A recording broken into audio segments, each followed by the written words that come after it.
Welcome to Salam learning and topics ആണ്. അപ്പോൾ നമുക്ക് ബേസിക് ആയിട്ട് കുറച്ച് സയൻസ് പഠിക്കാം അല്ലേ. അപ്പോൾ മക്കളെ, നമ്മുടെ എക്സാം ഡേറ്റ് ഒക്കെ വന്നിട്ടുണ്ട്. കുറച്ച് ദിവസം മാത്രമേ ഉള്ളൂ. അതുകൊണ്ട് തന്നെ ഇനി അങ്ങോട്ടേക്കുള്ള ദിവസം വളരെ ഇമ്പോർട്ടൻ്റ് ആണ്.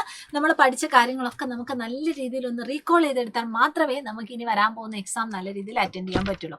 അപ്പോൾ ഇന്ന് ഞാൻ വന്നിരിക്കുന്നത് നമ്മുടെ വൈദ്യുതിയുടെ ലോകം, ദ വേൾഡ് ഓഫ് ഇലക്ട്രിസിറ്റി എന്ന് പറയുന്ന ചാപ്റ്ററിലെ പ്രധാനപ്പെട്ട കുറച്ച് ക്വസ്റ്റ്യൻസുമായിട്ടാണ്. അപ്പോൾ നിങ്ങൾ എല്ലാവരും എന്ത് ചെയ്യുക, ഈ ചോദ്യങ്ങൾ മുഴുവനായിട്ട് അറ്റൻഡ് ചെയ്യുക. എന്നിട്ട് സ്വന്തമായിട്ട് ഉത്തരം ചെയ്യാൻ പറ്റുന്നുണ്ടോ ഇല്ലയോ എന്നൊന്ന് ചെക്ക് ചെയ്യാം കേട്ടോ.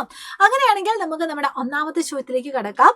ഫസ്റ്റ് ക്വസ്റ്റ്യൻ ഇതാണ്: What is the energy change in the battery when it is connected to an emergency lamp? അതായത് ബാറ്ററി ഉപയോഗിച്ച് എമർജൻസി ലാമ്പ് പ്രകാശിക്കുമ്പോൾ നടക്കുന്ന ഊർജ്ജമാറ്റം എന്താണ്? അപ്പം നമ്മളിവിടെ യൂസ് ചെയ്യുന്ന സോഴ്സ് എന്താണ്? ബാറ്ററിയാണ്. അപ്പം ബാറ്ററി ഉപയോഗിച്ചിട്ട് നമ്മൾ ലാമ്പ് വർക്ക് ചെയ്യിപ്പിക്കുവാണ്. അപ്പോൾ അവിടെ നടക്കുന്ന എനർജി ചേഞ്ച് എന്താണ് എന്ന് നമുക്കറിയണം. കുറച്ച് ഓപ്ഷൻസ് തന്നിട്ടുണ്ട്. എന്തൊക്കെയാണ്? വൈദ്യുതോർജ്ജം പ്രകാശോർജ്ജമാവുന്നു, പ്രകാശോർജ്ജം രാസോർജ്ജമാകുന്നു, രാസോർജ്ജം ആദ്യം വൈദ്യുതോർജ്ജവും പിന്നീട് പ്രകാശോർജ്ജവും, രാസോർജ്ജം വൈദ്യുതോർജ്ജമാവുന്നു. അപ്പൊ 4 ഓപ്ഷനാണ് തന്നിരിക്കുന്നത്. ഇനി എന്തായിരിക്കും ഇവിടെ സംഭവിക്കുന്നത്? ബാറ്ററി എന്ന് പറഞ്ഞാൽ അതിൻ്റെ ഉള്ളിൽ എന്താ ഉള്ളത്? കെമിക്കൽ എനർജിയാണ്. അപ്പൊ ബാറ്ററി ഉപയോഗിക്കുമ്പോൾ കെമിക്കൽ എനർജിക്കാണ് അവിടെ ഒരു ചേഞ്ച് വരുന്നത്. അതെന്തായിട്ടാണ് മാറുന്നത്? ഇലക്ട്രിക് ബൾബ് കത്തുവാണ് അല്ലേ. അപ്പൊ ബൾബ് ഗ്ലോ ചെയ്യുന്നു എന്ന് പറഞ്ഞാൽ അവിടെ ഇലക്ട്രിക്കൽ എനർജി ഫോം ചെയ്യുന്നുണ്ട്. അത് മാത്രമല്ല ലൈറ്റ് എനർജി ഫോം ചെയ്യുന്നുണ്ട്. ഇനി ഇൻ കേസ് ആ ഒരു ലൈറ്റിന് കുറച്ച് സമയം കഴിയുമ്പോൾ അത് ചൂടാവുകയാണെങ്കിൽ അവിടെ ഹീറ്റ് എനർജി പ്രൊഡ്യൂസ് ചെയ്യുന്നുണ്ട്. അപ്പൊ കെമിക്കൽ എനർജി അവിടെ ഇലക്ട്രിക്കൽ എനർജി ആയിട്ടും ലൈറ്റ് എനർജി ആയിട്ടും അതുപോലെ തന്നെ ഹീറ്റ് എനർജി ആയിട്ടും ഒക്കെ കൺവേർട്ട് ചെയ്ത് നമുക്ക് കാണാൻ പറ്റും. ഇനി ഈ തന്നിരിക്കുന്ന ഓപ്ഷനിൽ ഏതാണ് ഇതിന്റെ ഉത്തരത്തിനോട് സാമ്യമുള്ള ഉത്തരം എന്നാണ് നമ്മൾ നോക്കേണ്ടത്. അപ്പൊ ഇവിടെ നമുക്ക് നോക്കിയാൽ അറിയാം, ഓപ്ഷൻ സി എന്ന് പറഞ്ഞാൽ എന്താണ്? Chemical energy change first to electrical energy and then to light energy. ഇനി ഹീറ്റ് എനർജിനെ പറ്റി ഇവിടെ പറയാത്തത് കൊണ്ട് തന്നെ നമുക്കത് ഒഴിവാക്കാനായിട്ട് പറ്റും. അപ്പൊ ഇതിൽ കറക്റ്റ് ആയിട്ടുള്ള ആൻസർ ഏതാണ്? ഓപ്ഷൻ സി ആണ് കറക്റ്റ് ആയിട്ടുള്ള ഉത്തരം. ഓക്കെ, ഇനി നമ്മൾ ഇതാ അടുത്ത ചോദ്യത്തിലേക്ക് കടക്കുന്നു. Next question: of the following which is an open circuit? തന്നിരിക്കുന്നതിൽ ഏതാണോ തുറന്ന circuit? Rotation of a fan, അതായത് ഫാന് കറങ്ങുന്നു. ഡാമേജ്ഡ് ബെല്ലി സ്വിച്ച്ഡ് ഓൺ, അതായത് കേടായ ബെല്ലിന്റെ സ്വിച്ച് ഓൺ ചെയ്യുന്നു. മിക്സി പ്രവർത്തിക്കുന്നു, അതായത് working of mixie. Glowing of a bulb പ്രകാശിക്കുന്നു. ഏതാണ് ഇവിടെ ഓപ്പൺ സർക്യൂട്ടിനോട് സാദൃശ്യമായിട്ടുള്ള ഓപ്ഷൻ? ഓപ്പൺ സർക്യൂട്ടും അതുപോലെ തന്നെ ക്ലോസ്ഡ് സർക്യൂട്ടും തമ്മിലുള്ള വ്യത്യാസം നമുക്ക് അറിയാം. ഈ എല്ലാ ഡിവൈസും വർക്ക് ചെയ്യുന്നത് എപ്പോഴും ക്ലോസ്ഡ് സർക്യൂട്ടിലായിരിക്കും. അതായത് അല്ലെങ്കിൽ നമ്മുടെ ഇലക്ട്രിസിറ്റിന് അല്ലെങ്കിൽ കറണ്ടിന് ഒരു പ്രോപ്പർ ആയിട്ടുള്ള ഒരു ഫ്ലോ വേണം. അതിൻ്റെ ഇടയിൽ യാതൊരുവിധ ഗ്യാപ്പും പാടില്ല. എങ്കിൽ മാത്രമാണ് നമുക്ക് ആ ഒരു സർക്യൂട്ട് വർക്ക് ചെയ്യുന്നു എന്ന് നമുക്ക് പറയാൻ പറ്റും. അപ്പൊ സർക്യൂട്ട് വർക്ക് ചെയ്യാത്ത സിറ്റുവേഷനിലാണ് നമ്മൾ അത് ഓപ്പൺ സർക്യൂട്ട് ആയിട്ട് നമ്മൾ കൺസിഡർ ചെയ്യുന്നത്. അപ്പൊ തന്നിരിക്കുന്ന ഓപ്ഷനിൽ ഏതായിരിക്കും കറക്റ്റ് ആയിട്ടുള്ള ഉത്തരം? ഓപ്ഷൻ ബി ആണ് കറക്റ്റ് ആയിട്ടുള്ള ഉത്തരം. എന്താണ്? കേടായ ബെല്ലിന്റെ സ്വിച്ച് ഓൺ ചെയ്യുന്നു.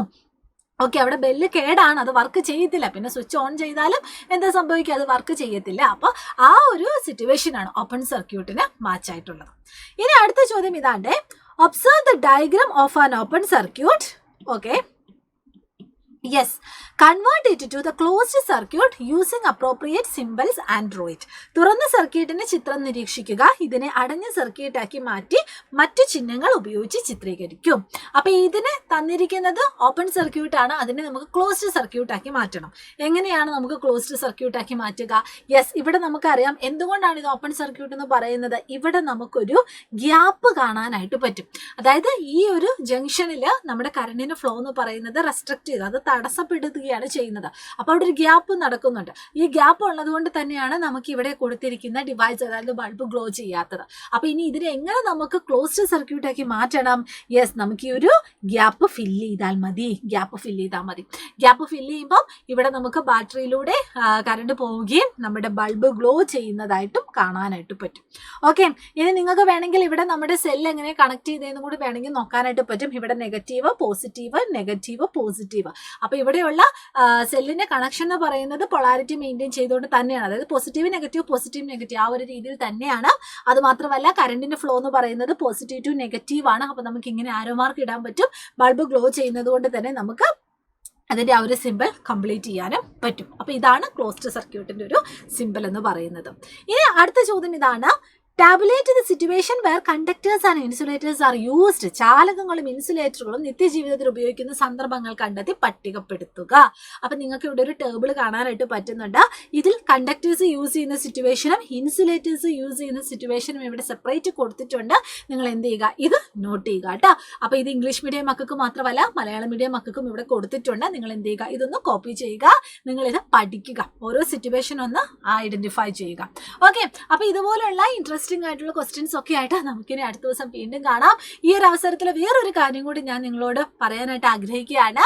അതായത് പുതിയതായിട്ട് നമ്മുടെ അവഞ്ചേഴ്സ് ബാച്ച് നമ്മൾ ഇതാ ഇൻട്രൊഡ്യൂസ് ചെയ്യുന്നു. പുതിയൊരു ബാച്ചാണ്.